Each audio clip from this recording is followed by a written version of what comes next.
surrender, no? It was really a surrender kasi hindi naman talaga siya nakita ng mga pulis, no? Right after nung meron kasing text message from a high police officer na gloves off na daw at kung sino mang haharang, dadakpin. Ako, meron nang designated na police officer na dadakpin, no? Worried na worried si Pastor noon because he did not want the situation really to escalate. And he wanted to check on his people and whether ito version lang talaga ito sa katotohanan, ha, na he had to check on his people. So galing sa bundok, no, whether you believe it or not, pumasok siya ulit dun sa compound to check on his followers, and he informed them, no, na he has to surrender, this has to end, no. And ang kapakanan daw ng kaniyang mga miyembro ang pinakaimportante, no. And he even checked on his people. Kaya yung sabi ni General Torre na nandyan lang yan si Pastor, naglalakad-lakad lang yan. Hindi yun totoo until September 7 onwards. Kasi nalaman ko nga yung na nandyan na sa loob si Pastor September 8 kahapon lang morning, no? And that's the truth about it, no? So he decided to surrender to end the not to worsen the situation further. May namatay na, marami nang nasugatan, yung kanyang cathedral na desecrate na, yung GMC na turn into a mining operation na, no? Marami nang mga sasakyan ng affiliate companies at maski walang kinalaman na confiscate na, no? So sabi niya, this has to end, and he had to explain to his leaders, no. So yun, it was really a surrender. Hindi po yung maski naman po yung PNP ay nag-acknowledge po niyan, no. We operationalized yung na pag-usapan namin kasi ang tumulong talaga namin noon, no. At saka hanggang ngayon si General Silo, no? And yung mga mga sabi niya sa amin, no? Kasi matino na tao at honorable to si General Silo. General Silo trusted him, but of course since he is a member of the PNP, we had to katotohanan lang talaga, ha? We had to contact the Philippine Army, no? And meron pong nag-go between sa amin, yung akin pong gwapo na kliyente, yung gobernador po ng Davao del Norte, and then nagpatulong ako sa kanya, and he was able to connect me to the ISAF po, yung ISAF, no? Ito, I have to tell the truth. Pasensya na po sa ISAF kasi ayaw sana nila ma-mention, pero kailangan malaman ng taong bayan. Kasi si Pastor, ang trust po niya sa AFP, no?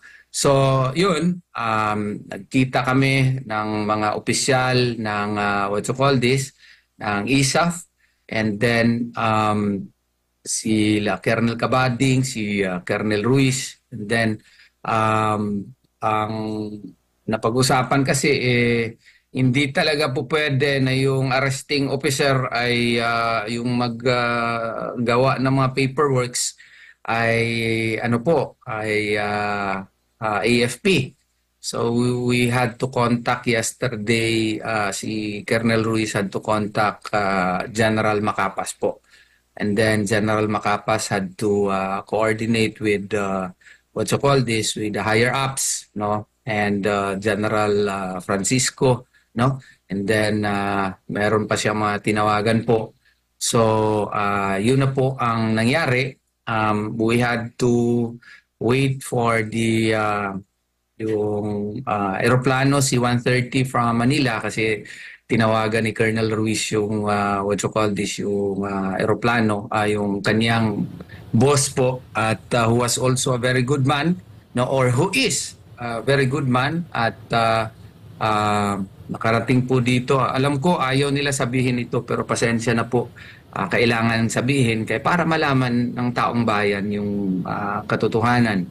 And then yun na, pumasok na kami sa loob at um, nag-usap si General Macapas and Colonel Ruiz dun sa loob together with me, kay Pastor, at umalis kami sa compound at sumakay ng C-130 at papunta po sa Camp Crame. Ang isang usapan sana ay ayaw na namin ng away. Gusto lang namin media blackout sana kay para malagay sana in proper perspective.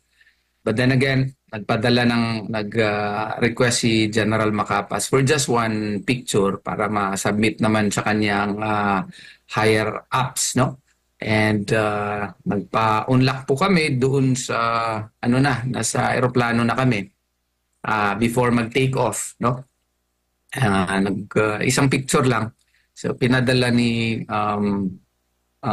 General Macapas sa kanyang head po, no? So si General Marbil ata yun kasi parang nandun ata sa United Arab Emirates. So pinadala. So while we were about to take off, katabi kasi kami ni Pastor, nakapag-usap kami, and yun nga, sinabi niya, hindi ko na talaga matiis yung kanyang mga miyembro sa kanilang mga sufferings, and he did not want the lawless violence to expand further. And he wanted to end it, and he wanted to do the ultimate sacrifice. So after September 7, no, I don't know how he did it. Pumasok siya doon, and then he met his he met his leaders, no. So as to how he did it, hindi na ako nagtanong po kasi hindi kami makipag-usap masyado kay nasa gilid ko si General Macapas, no. Sunod kasi kami naka sit down po doon sa malaking C-130. First time ko po sakay ng C-130. So yun, ang buong katotohanan po ay hindi po siya naaresto. Ilang beses na po bumabalik-balik sa Senate investigation. Na-emphasize ko nga na ang paborito na i-inspect na since day one, noong August 24, 25, 26, 27, 28, yung Bible School, no? At saka yung SMNI Studio, yung JMC, at saka yung Cathedral. Pero hindi talaga nila nakita si Pastor. So, nung pagbalik niya, nung September 7, doon kami sa likod, no? Nagkita po ni Pastor. Yun po ang buong katotohanan po. Attorney, last follow-up para makapag-interact po sa inyo, si Brother Admar at si Brother Franco. So hindi totoo na nagtago si Pastor sa bunker at tunnel, at hindi totoo na gumawa ng tunnel at bunker the way it is now being presented nila, na tama daw na nagkalkal, nagbungkal, gumawa ng illegal na pagkubkob at illegal na mga gawain at naging miniro ang mga pulis. And huling bahagi ng tanong ko na yon ay hindi alam ni Nick Torre all along na nandun na si Pastor sa loob, na nagkakaroon na ng proseso ng surrender, and up to the final moment na siya po ay nasa custody na ng authority ng AFP at PNP, Nick Torre and Abalos were out of the picture all along. Tama po ba ang aming kuha? Ayun po ang katotohanan, no? Kasi kung sasabihin niya na ang totoo talaga, maski nga nung nag-uusap na kami ng ISAP at saka ni General Macapas, no? Initially, hindi pa po niya alam. Nung na-set na, of course, si General Macapas had to call him, no? So, kasi siya yung, doon pa lang niya nalaman. Pero even during that time, maski si General Macapas, hindi alam mismo kung saan talaga doon, no? Until we get inside. Honestly, hindi ko rin talaga alam kung saan mismo doon sa compound, kasi yesterday morning ko lang nalaman na nandun siya sa compound, and nagbalik siya doon sa compound, and si General Macapa, si Colonel Ruiz, no, nandun lang sa Anipay, no, hindi namin alam yung specific location niya. Nung pagpasok lang namin sa KOJC, no, doon pa nga kami sa King's Chow muna. It was only later yung paalis na kami, no, nung nalaman namin kung saan yung specific location niya. So kung ano man yung nabalita, no, hindi po totoo. Kasi kung totoo yan, no, kung totoo yan na may tunnel,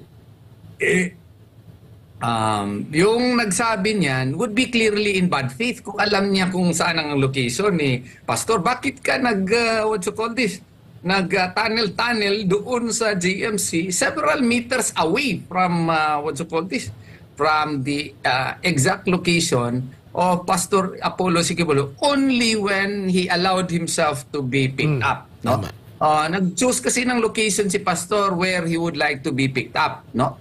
So at saka yung tunnel nga niya na hinukay for how many days, wala ngang nakitang labyrinth of tunnels underneath, no?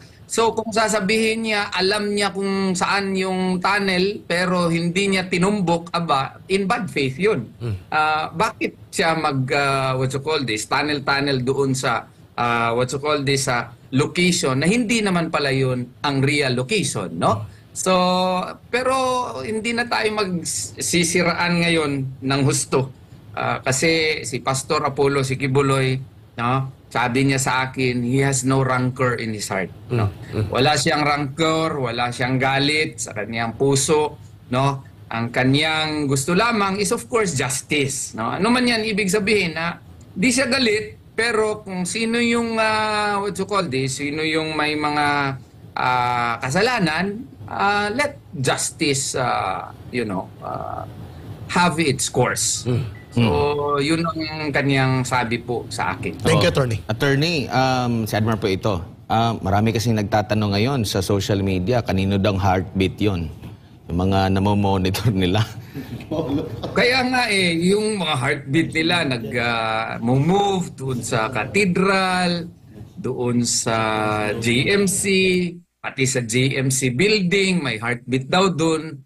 All along, di talaga totoo yun. Sorry sa PNP. Yun naman po ang katotohanan. Attorney, so ibig sabihin, dun sa last na pagsagot mo kay Ka Eric, ibig sabihin, tuloy na tuloy pa rin yung mga paghahain ng kaso laban dito sa mga lumabag, yumurak ng bastos dyan sa Kingdom of Jesus Christ, dyan sa Jose Maria College, sa pangkalahatan, dyan po sa compound, no? Lahat ng kanilang mga ginawang mali, merong karampatang kaso na ipapataw sa kanila. Yes, as of the present, although I am given liberty by pastor, no, kung sino ang hindi natin i-include at sino talaga yung talaga, yung in bad faith talaga, no. Yun po ang instruction po sa akin, no. And then ano nga niya, kasi ano ba yan sa Tagalog, yung sinaulak? Ano yan? Ano yung Sinalaula. Sinalaula. Sinalaula. Binalahura. It was desecrated. I think in English, Yeah, it means that's correct. desecrated. Nasabi nga ni Pastor sa akin, ang plano niya soonest is baka ipa-demolish niya yung cathedral and build a new one, yung mas maganda, kasi the extent of the desecration daw is probably not anymore capable of being cleansed, no. Pero in the meantime, reconsecrate daw yan, and then kung reconsecrated na, gagamitin. Pero ang kanyang ultimate objective is parang i-demolish daw yan and he wants to build a new one, a grander one, no? So yun ang nasabi po niya sa akin kahapon. Ito po, factual po ito.